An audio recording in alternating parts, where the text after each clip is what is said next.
arrogant answer is I am that good of a salesperson. and that's not untrue. I actually am an amazing salesperson. When I believe in something and I'm behind it, there's no better salesman, right? That's only part of the story. The other part of the story is, so yeah, I painted an amazing picture. I laid out an incredible vision that he really believed in and bought into and really wanted to be a part of. Bright Ideas episode number 353. Hey, I know what'll cheer you up. Welcome to the Bright Ideas Podcast, where we let proven experts help you to find the next bright idea to implement in your business today. And now, here's your host, Trent Deersmith. This is unbelievable. Its true force has never been fully understood. Hey there, everybody. Welcome back to another episode of the Bright Ideas e-commerce podcast. As always, I'm your host, Trent Deersmith, and I'm here to share with you the stories of today's most successful online business owners, and more importantly, to help you to extract all the best gold nuggets that we can so that you can implement those in your business and start taking action today. So before we welcome Tucker onto the show, I do have one quick announcement. First off, if you did not know that we have a Facebook community for e-commerce founders, we do indeed, and you can discover what's working. You can listen in on hot seats. You can get answers to your questions and network with other folks that are in your space, and you can do that by going to brightideas.co/Facebook. And now this episode is brought to you by Flowster, so let's let them have a little say. Today's episode is brought to you by Flowster. If you run an e-commerce business and are struggling to effectively delegate your highly repetitive work to your team, Flowster's workflow management software and pre-made e-commerce playbooks make hiring, training, and delegating to your team an absolute breeze. Check it out today at flowster.app. All right, on the show with me today is somebody who his name is relatively well known around the world, Tucker Max. Tucker is the co-founder of Scribe Media, a company that helps people to write, publish, and market their books. He's written 4 New York Times bestsellers, which have sold over a whopping 4.5 million copies worldwide. And he's credited with being the originator of the literary genre fratire and is only the 3rd writer after Malcolm Gladwell and Michael Lewis to ever have 3 books on the New York Times nonfiction bestseller list at one time. So clearly he sucks as a writer. And he was nominated to Time Magazine's 100 Most Influential People in 2009. So he's probably never heard of the guy anyway. So, but anyway, Tucker, it's good to have you on the show. Thanks for making some time. Thanks, Trent. So Scribe Media, in your own words, why did you create it and what does it do? Well, I had a bunch of entrepreneurs who asked me or told me I want to write a book, and then I would tell them how to write a book, and they're like, I don't want to do that. So can you do it for me? And I was like, no, because it used to be that you had to hire a ghostwriter, and they would kind of write a book that was their version of your words. And so this one woman eventually was like, no, I want you to get my ideas out of my head and my words and my voice, but I don't want to have to do any of the rest of the work. And I was like, oh, of course, like a scribe would. And so, like Plato wrote down all of Socrates' stuff, right? And so I kind of figured the process out with her. And I didn't think it was going to work, but it ended up working really well. And she referred, I'm such an idiot. I finished the book with her, and I was like, okay, cool. Like, she paid me, and it was like just a fun project for me. And she's like, what do you want me to tell my friends that you charge? And I'm like, charge for what? She's like, the same service. And I was like, oh, I don't want to do this again. Like, no, that's terrible. Like, it was one time is fine for me. And she's like, okay, I'll just tell them you charge what you charged me. And so she started sending people to me, and I was like, I had a guy who I was working with on something else. I'm like, do you want to do this stuff? And he's like, yeah. And so he started doing the projects and sharing the money with me. And then I talked about it on a podcast, and we got 10 people sign up, and he goes, dude, we've done $250,000 in sales the last 3 months. I think you have a business here. And I'm like, oh yeah, you might be right. And so now We're like 6 years later, and we have like 260 employees, and like we've done 737 books, I think, that have almost 200,000 reviews total on Amazon amongst them, including like the best-selling memoir, the second best-selling memoir of the last decade, other than Michelle Obama's, David Goggins, and a bunch of others. And it all started because like this woman was like, "Get my book out of my head." Yeah, nice work, man. And you don't even work there anymore, do you? Not really. No, it's the greatest situation ever. No, man, I kept hiring people to do my job that were better than me. A lot of mistakes on the way early, but now pretty much everyone there who's doing things I used to do is better than me at it, including the CEO. We have a professional CEO who runs the company who's an absolute badass and does. It's so funny because he doesn't know. He'll tell you this. He doesn't know an adverb from a pronoun, and he runs a publishing company and does a 10 times better job. Actually, more. I can tell you exactly how much better. It would be 20x better because that's how much more sales we do with him leading the company than with me when I was. Yeah. And so that's what we're going to talk about in this interview, because when you and I met down in Austin not too terribly long ago, you gave a talk about this, and I got pretty fascinated with it because I'm a big fan of trying to fire myself from as much stuff as I can as well. Tried that recently, and actually I had a big failure, which cost me a bunch of money, so obviously I need to learn some things here. It was a senior hire, and it didn't go very well. So let's have you and or me and the audience learn, hopefully, from what you've been able to do. So let's start with this. Why do you think it's so important to bring in really experienced leaders, and what gap are they filling that you were struggling to fill on your own? Well, so it's important to bring them in. Just if you're an entrepreneur, your job is to find inefficiencies in the market, places where people need things and businesses aren't satisfying their need, and then figure out a way to satisfy that need better than is being met now. Or either meet it at all if it's not being met at all, or meet it better than the current set of offerings. If you're good at that, you're probably not good at all of the other skills of running a business, but you might be, right? I know some people who are great entrepreneurs who are also great ops people, right? But if you're a great entrepreneur, I believe you should spend all your time. I don't think entrepreneuring is a word, but you should spend all your time. I was going to say entrepreneuring. Right. You should spend all your time doing entrepreneurial work because that is the highest value work to society, right? Whereas like, it's much easier to find people that can take an established role and either do it better than you or improve it or whatever than it is to set up a company, so to speak, right?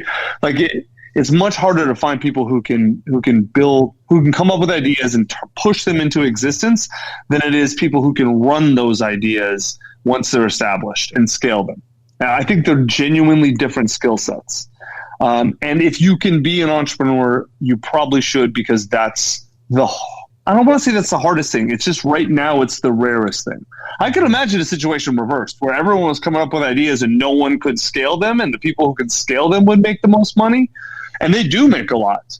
My CEO owns a big chunk of my company because he's amazing and he can scale a company. But I feel like it's sort of, if you try and do everything, you're usually going to do most things poorly. But if you focus on the things you love and you're good at, then you're probably going to be a lot happier and you're going to be a lot more successful. And that's been the case for me. So let's back up a tiny bit then. So you started the company kind of by accident. Referrals led you to, that first $250,000 in sales in the first 3 months. And I would assume that you were the CEO until you hired this fellow that you've hired. How far did you, in terms of revenue, because it's easy to understand, how far did you take it to? What was the annual revenue when you basically fired yourself? And then I think we got to $1.5 million in the second year. Okay. Something like that. Maybe $2 million, something. And that was at the point where you decided, I'm not the best person for this role anymore, because now it's more about scaling and operations than it is about entrepreneuring, this new word that you and I have just invented. Have I got that right? Yeah, when you get a go-kart and you get it above like the speed it's supposed to go and it starts shimmying and the wheels come off? Yeah. That's what happened with our company, is that like I built a go-kart and it was great. And then we got it going way too fast and the wheels came off. Yeah. So we had to bring in a real engineer. Okay. Yeah. So for another founder or founders that are listening to this right now and they're thinking, yeah, my go-kart's wobbling like crazy, but I really don't know what the first step is to find a new captain of the go-kart. Talk us through that. I mean, did the way you did it, did you luck out or was it replicable to a certain degree? Both. So there was definitely an element of luck, but I think there's an element of luck and chance in almost everything that happens. So what did I do that was replicable? Well, the first thing I had to do was recognize that I was not the person to lead this company, that I was failing at that job, right? And not even failing. I just wasn't doing as good as someone else could do, right? Like you might be doing okay. I see a lot of companies where the founder, the entrepreneur, is still the CEO and they're like 5 million or 10 million or 20 million. They're doing okay. But if they had a baller CEO who knew how to scale a company, they'd be double, triple, or 10x that, right? And so like that's the first thing, is admitting to yourself, I'm not the best person for this. I want to jump in and interrupt you there for a minute, because I think that in itself is something that's really hard for people to do. Did you have a feeling that was like weighing you down, or was there repetitive bits of evidence where you're like, oh man, screwed that up. Oh man, screwed that up. Like what made that light? Because there's so much ego involved. And you talked a lot about this when you're on stage. There's so much ego involved in being a founder and the CEO and the leader and blah, blah, blah, blah, blah. Yeah. And you were able to say, it's not, maybe I'm not the best guy. Yeah. Because the CEO is such a sexy position, right? You're in charge, you're the leader. And like a lot of people assume, well, if I started it, I have to be the one to lead it. I've got to have the sexy position. And I definitely fell into that trap. But the thing here, it just became, honestly, man, there were two major things. One was I really didn't like my life on a day-to-day basis. I was always angry, stressed, and frustrated. And that's not how I wanted to live my life. It's not super enjoyable. Mm-hmm. And so like I knew, when your life is always like in a stressful, frustrated, angry position, probably something's off. Right. And so because I was spending all my time doing things that I didn't know how to do or I didn't like doing. Mm-hmm. I like starting things and being creative and all that kind of stuff. I don't like managing things or managing people. Some people love that. I just don't. And so I kind of had to realize that. I had to suffer and realize I was suffering. And my wife had to be like, why are you such an asshole all the time? You're not the dude I married. And I'm like, yeah, I know that guy didn't have a company he was trying to run. And so there was that aspect. Yeah. And then honestly, I kind of had to step back and ask myself, I met him, right? And I realized, fuck, man, this is what a baller CEO looks like. And this is how he acts. And this is what he knows. And I'm just not in that category. And it's okay. It's just not who I am. And so then I had to ask myself, like, well, why am I doing this? Is this company about the mission that we purport to serve, which is helping people write and publish their books to share their knowledge and wisdom with the world? Or is it about making me look good? Mm-hmm. It could be about making me look good. And if it is, then I should stay the CEO and I should, because, I could hire CEO coaches and I could learn this and I could maybe just hire an ops person and I still say CEO and all that kind of stuff. Because if it's about me looking good, that's what I should do. Mm-hmm. But if it's about the purpose, if it's about serving the people we're serving and then serving the mission, then I needed to get out of the way. And I need to be in the role where I did the best work and was the most useful to the company, and let him be in the role where he was the most useful, which was running it. And once I framed the question that way, it became so obvious to me that, like, of course I've got to get out of this role and get someone else in. Okay. So I did.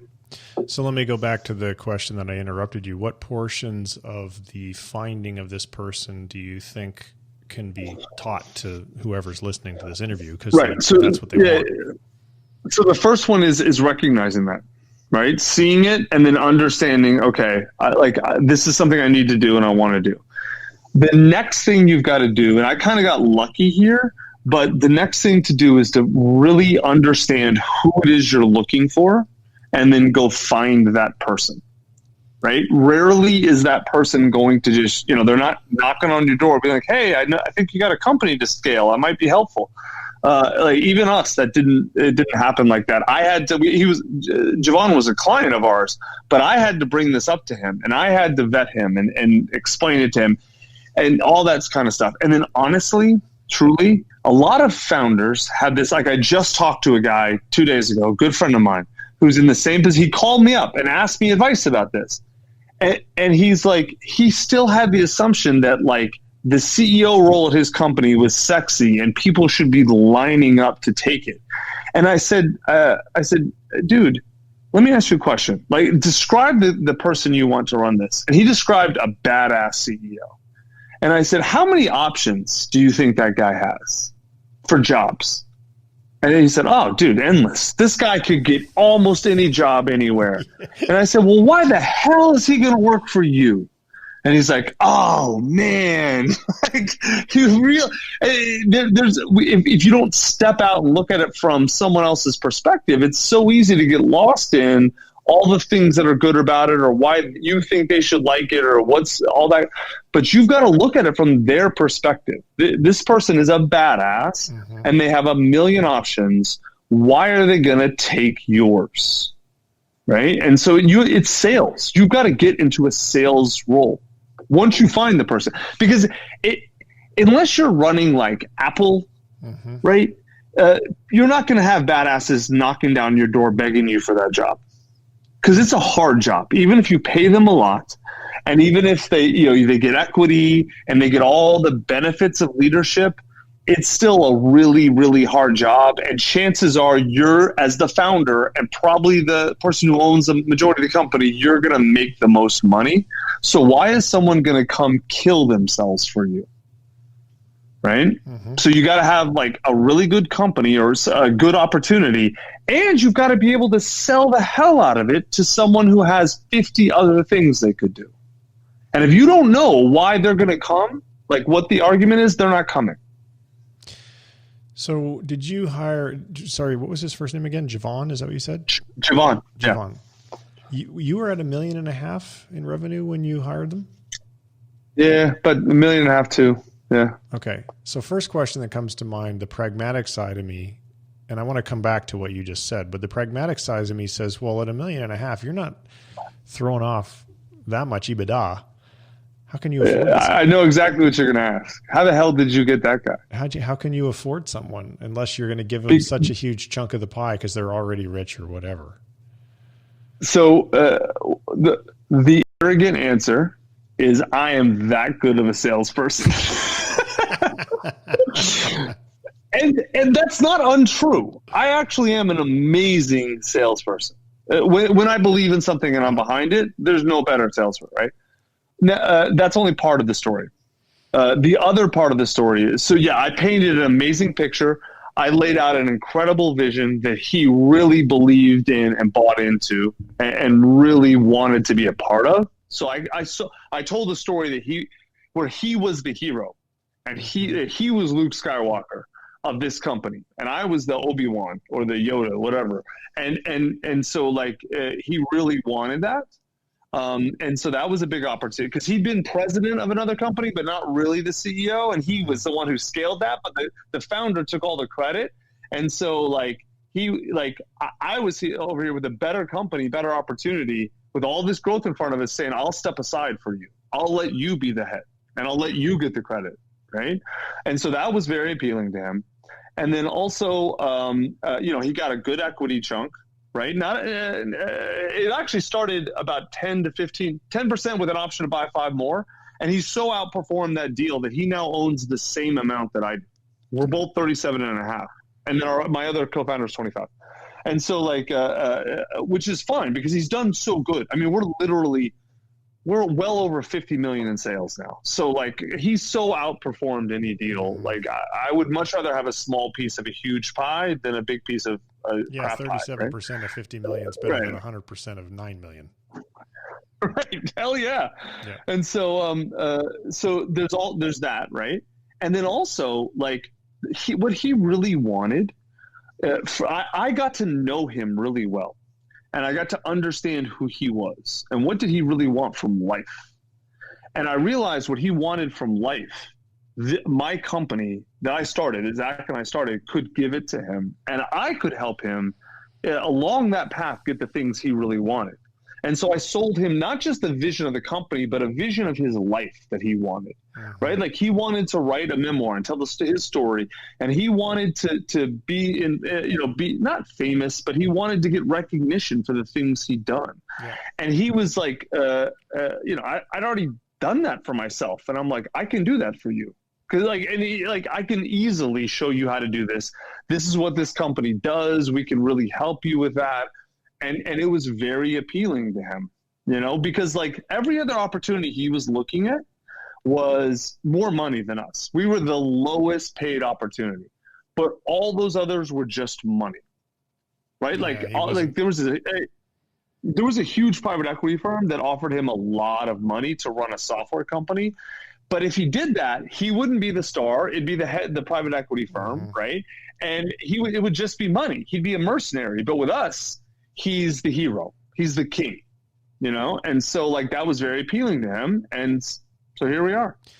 So the takeaway from that is that this particular individual has a value system where money isn't necessarily his number one value. Recognition, public recognition is a big, big value.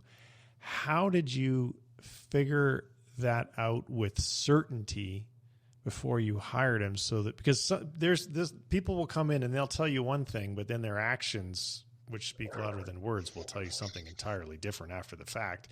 And then you have a bad hire on your hands because you have a misalignment. How do you avoid that or how did you avoid that?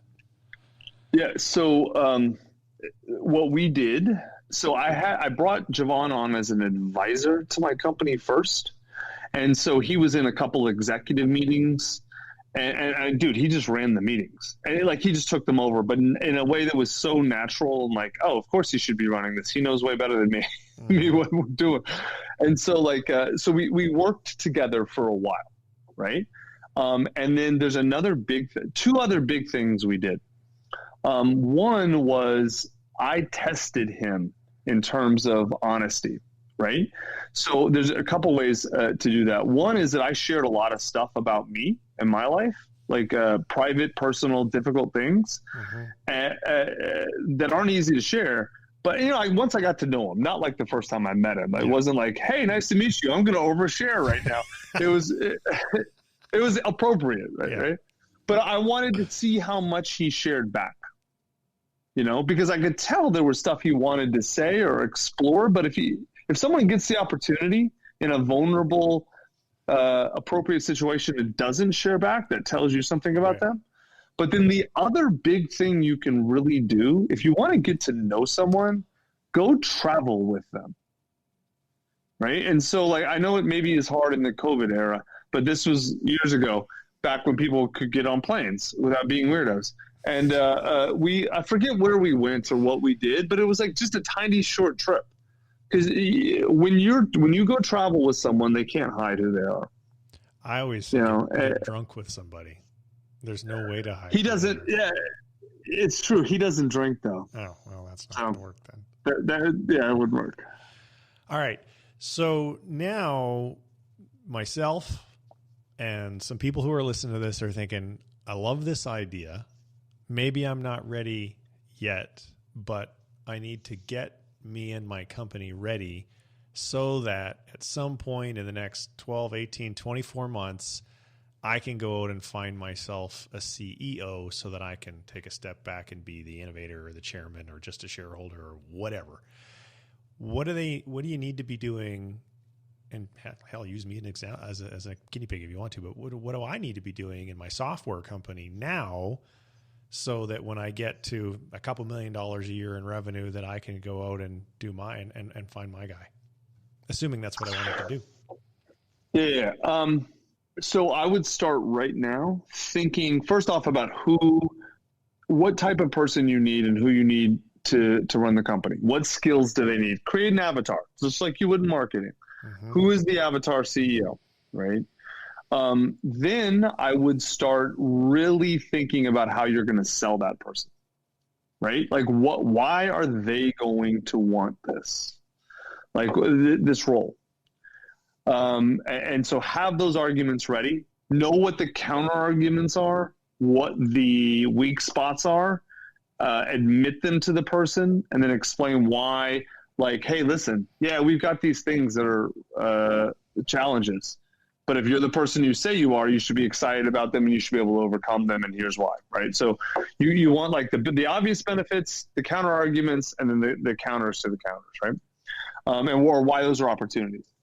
And then once you have that, you have the avatar and you have the sales doc, then it's just a matter of prospecting. Think of it like sales, honestly, like sales. Build an avatar, build your persuasion and your sales points, and then start prospecting. So I would just start with the people you know, your network. Hey, look, I'm looking for this person for this role.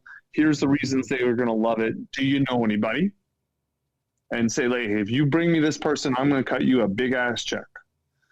And then go from there, from there, like one of the best things about recruiters is that they usually they only work on commission. Mm-hmm. So it's like they only eat what they kill. So hire 3 of them or 4 of them, whatever. Let them all go out and see. They're going to be, if they get someone in who's great, who's a badass baller CEO, it might cost you $50,000 or $100,000, but that should be so worth it. If you have a multi-million-dollar software company and they're scaling it, then it should be honestly a pittance. Totally worth it. Let's talk about. I'm just looking at my notes here. I think the comp plan is what we wanted to talk about next. So you went through an experience with him where you came up with what everybody was happy with originally, and then later you tore it all up and redid it all. Walk us through that, and with as much specifics as you're willing to give.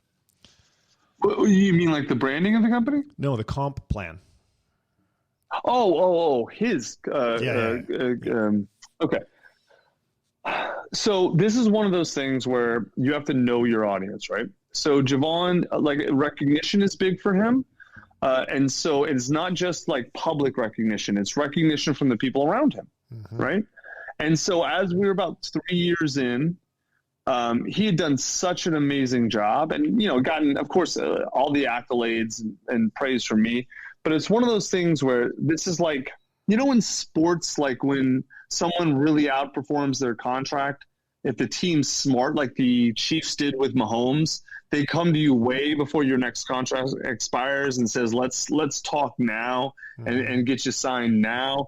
And the ones that don't do that, the people, even though technically they have every right to do it that way and there's nothing wrong with it, the athlete a lot of times gets bitter, and it's like, why didn't you come a little early? Like, I don't like, and so I knew we had that situation with Javon. And so I went to my co-founder and I went to him and said, look, we understand the situation you have. You have grossly outperformed this. And so we were upfront. We want to, basically what we said, because he was getting, it still does, like crazy offers every week. And so we're like, we know you can go anywhere, anytime. We want you to not just stay, but we want you to stay forever. And so we want to start that conversation and figure out what that would look like and what that would take. Because basically within reason, money is no object. You know, like we developed such a great relationship. He's one of my best friends. And so the three of us had such a great relationship that it's like we can always figure out the money, right? So let's start to figure out the money and then lock it in, and then we don't ever have to think about that again, and we can just build a company, right? Because as I talked to him again, like he wanted to build a massive company and a massive conglomerate. And so we're like, we'll build it here, you know? And so then we just started that conversation. So I guess the steps were, I asked him a lot what he wanted from life. And it wasn't just I asked him before we hired him. It was a continuous conversation about what he wants, right? And where he's going and how we fit. And then an alignment. And obviously he outperformed. And so it's like, okay, how can we help you get what you want while you continue to help us get what we want? And then it's just the first part of that, the very first step is a recognition of the fact that we are together and I want both of us to win as much as possible. And so let's discuss, or at least know it's on the table, that a win-win situation. And so if it takes time, and dude, it took us 1.5 years to really figure out the final situation, because he had a lot of other weird emotional issues with money, and like he wanted more equity, but he didn't want to feel like it was given to him because he kind of came from nothing, and like he'd been on welfare as a kid and he hated the shame of that. So it was very important to him that he earned it, right? But then at the same time, he wanted to be given the stuff because he felt like he deserved to have it given to him. And I was, at one point, I'll never forget, I was like, Javon, you want me to give it to you, but if I give it to you, you're going to hate me and be mad at me. What the fuck? And he goes, I know. It's a total contradiction. And I was like, but the point is that we talked, and actually, see, dude, you would not believe the financial gymnastics, but I figured it out because we're both open and honest about what we want. And we understand it's not just a light switch thing that it's an evolving conversation. And so we actually did figure out a financial structure where he basically gave a small grant of equity, and then the rest he had to earn, but he didn't earn it he didn't have to pay for it. He earned it out of future profit share. So like to him, it felt like he was getting what he deserved, but also nothing was being given to him. Yeah. And like, and then I got like some payment for the equity, but not really market value, but enough that I was pretty happy. And then part of the deal is, okay, now we're tied together for a minimum of a decade. None of the three of us can do anything outside of this company, because we all knew what we all wanted, and everything we wanted to do, we can do within the context of the company. Yep. And so let's go. You know, it was almost like, seriously, it was almost like building a family, except with a family, it's like there's sex involved, and then like you don't get to pick your kids. So there's a few different dynamics, right? And you don't get to pick your in-laws or your wife's family. Yeah. This is like building a family, but you get to pick your family, and you're negotiating it a whole step of the way. So it's like both better and worse. But like, you have to get it out of your head. For this to work, you have to get it out of your head that business and personal and work, or business and personal, are separate, because they're not. Right? Yeah, they're deeply integrated.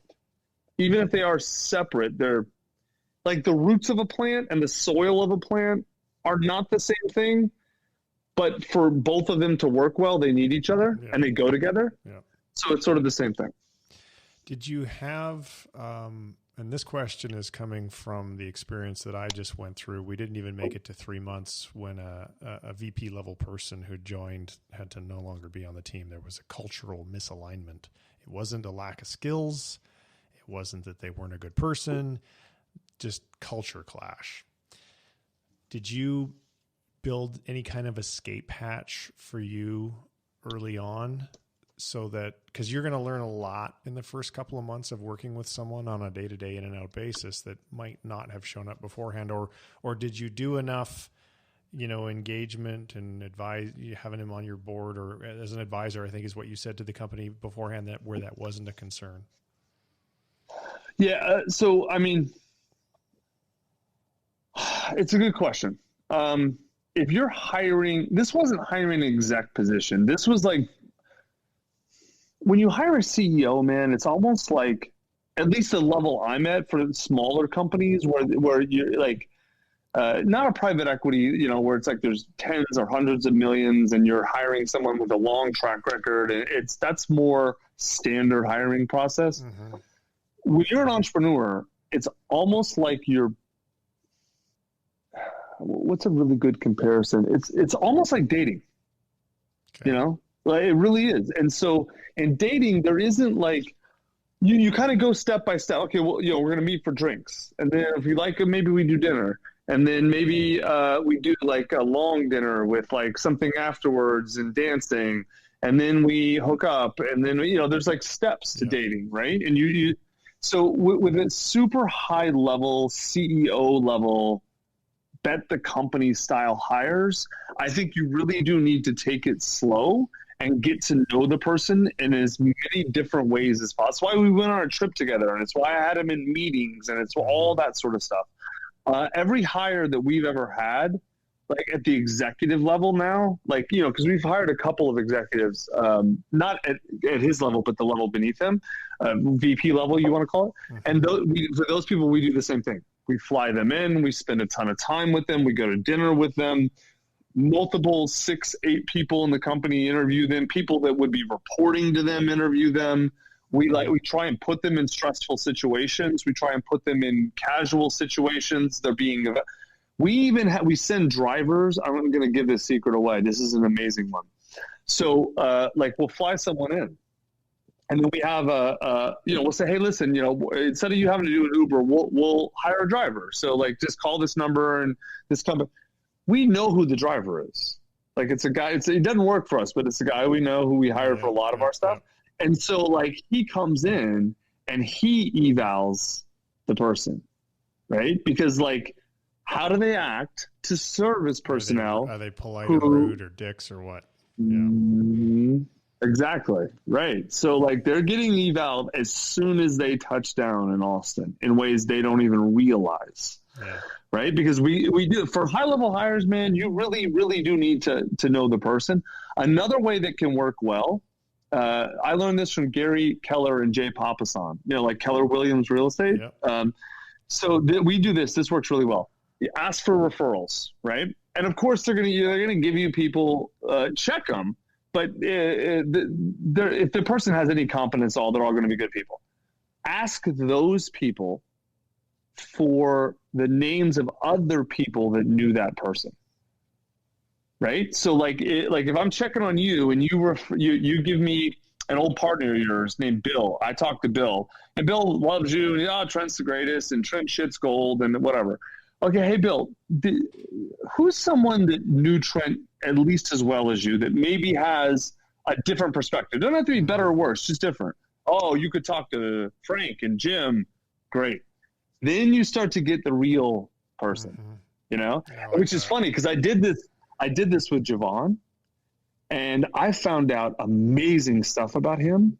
Like he never told me, but like it was all good.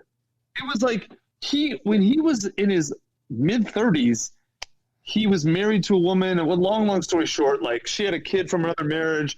She got in a serious accident. He adopted her kid and raised that kid. And never told me about this. Yeah, that's great. Like crazy stuff that like I was like, what kind?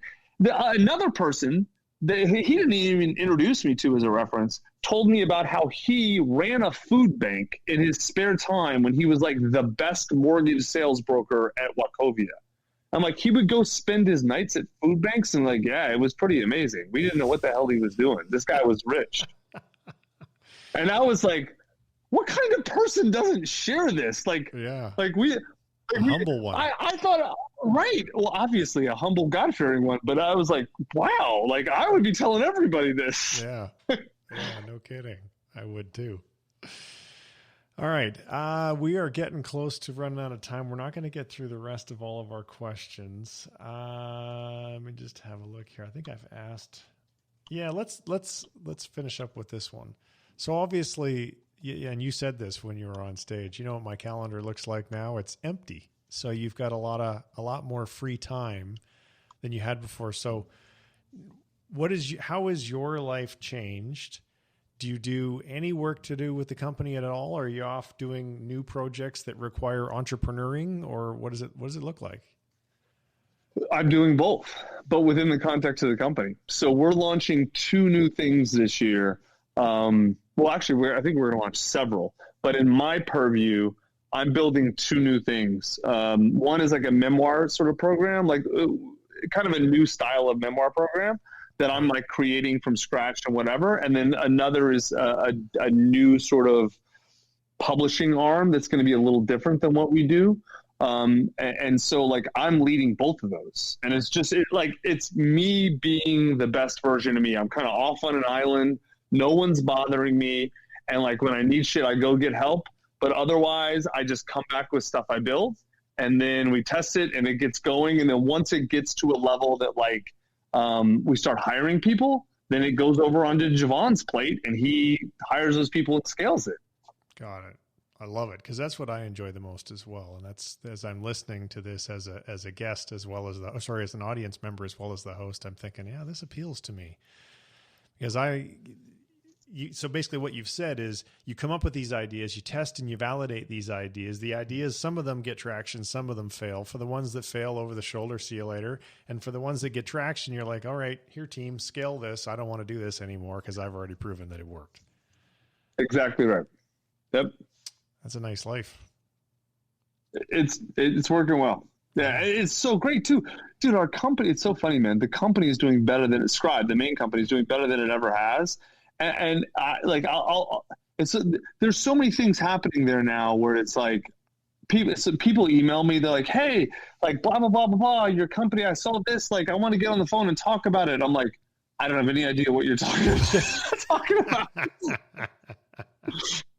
Like, oh, it's an amazing video. Tell me how you did that. I'm like, I haven't seen it. I don't know anything about it. Perfect. Like, I actually think the best position is not CEO. I think the best position is major shareholder that nobody knows about. Yeah, capital, right? Yeah. Owner. Yeah, owner. Best position. One more question before we wrap up. How did this impact your staff? So at the time, how many people were on the team when you said, hey, everybody, I'm not going to be CEO anymore? How many were there? 12, maybe. 12. And now there's how many? 260. Okay. So for those 12, are those 12 all still with or mostly still with the company? 10 of the 12 have been fired. Okay, so that doesn't say much for your hiring. Over the first year, Javon fired 10 of the 12. Okay. Yeah, no, it doesn't. We didn't do so well with that. Yeah, because where I was gonna go, but I can't go there now. Was how did this impact the staff, and what did they think of the change and so forth? And obviously, 10 of the 12 aren't there anymore. So I'll tell you this right now. Like I always joke about this. If the company split, like if Javon and I split, like mommy and daddy split, and you ask the kids who they wanted to live with, right? Not only would every single person in the company go with Javon and not me, I would go with Javon and not me. Like, there's no controversy. We all know who we're following. Yeah, got it. All right. Well, Tucker, it has been a pleasure to have you on the show. Thank you very much for making some time.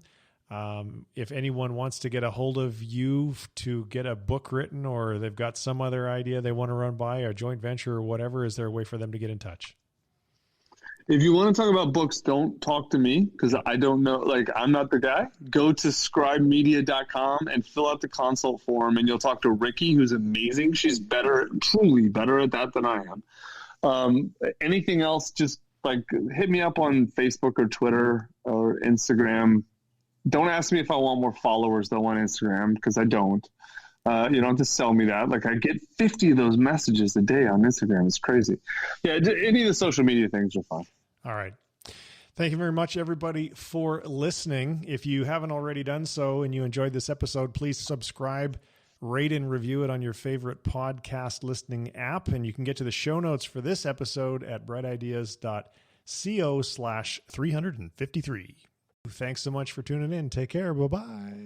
Thanks very much for listening to the Bright Ideas Podcast. Check us out on the web at brightideas.co. All right, show's over. I'm tired.